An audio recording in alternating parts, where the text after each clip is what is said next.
Well, one of the things that I know is that people don't fight over problems about the dreams of the future, they fight over problems from the past.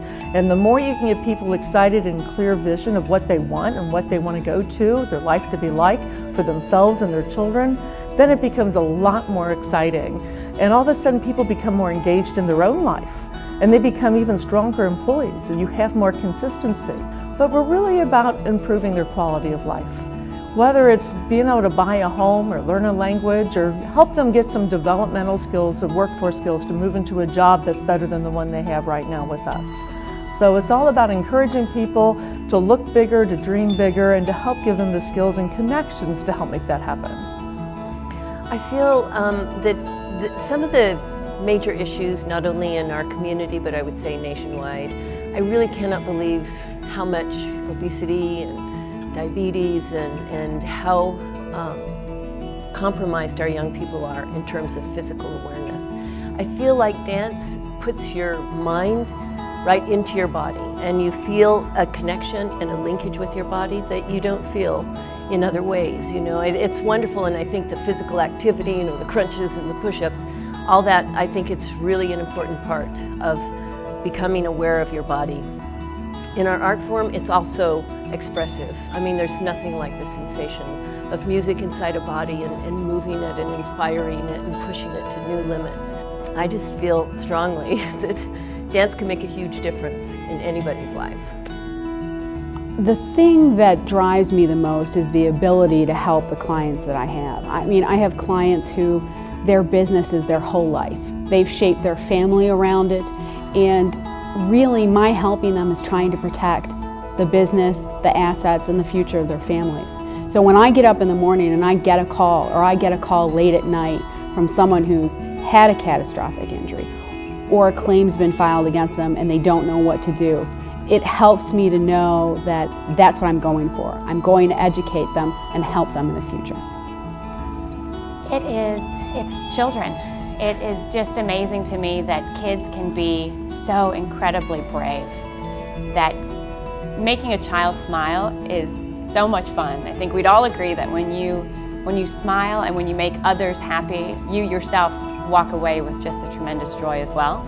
And when you get to give that and deliver that to children who are going through treatments and possibly cancer and the struggles that these families go through, these kids are not getting to experience life the way we imagine you would as a 5-year-old or 7-year-old or even 13-year-old battling cancer or another diagnosis. And so bringing joy and happiness to those kids that they otherwise wouldn't receive is so incredibly inspirational, and I think the children are the greatest passion that I have. I love what I do.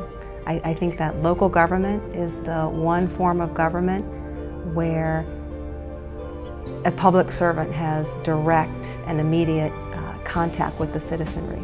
And now, you know, that interaction is not always pleasant, and citizens are not shy about sharing their dissatisfaction and their concerns with government. But I believe that direct and immediate contact allows me to more deeply understand and more deeply empathize with their concerns and their dissatisfaction, and then ultimately allows me, I think, to more wisely deliver public services, which hopefully, enhance the quality of their lives. I just loved the arts. I wanted to be around the music. I wanted to be a part of it. Without the arts in the city would be blah. It wouldn't have any soul or personality. You go to a symphony, or you go to a museum, you go to a park, and you come out feeling it's spiritual. You're at peace. You're happy. You're sometimes sad because you're crying. We have wonderful theater too that makes you cry and laugh, and it's emotional. I guess arts is emotional, and it fills a void. It's a guilty pleasure for me. I get so much more out of it than what I give. Arts, it fills your soul. My first manager and supervisor a long time ago told me there'll be days where you'll feel like you want to close the door and not return to your position. But always remember that you can open that door and the next day you'll make an improvement. You'll make an improvement in what you do and you'll improve someone's life, whether it be reaching out to them as a consoling individual or reaching out and spreading the word of what your practice does. It's very important to be proactive when there's so much negativity in this world.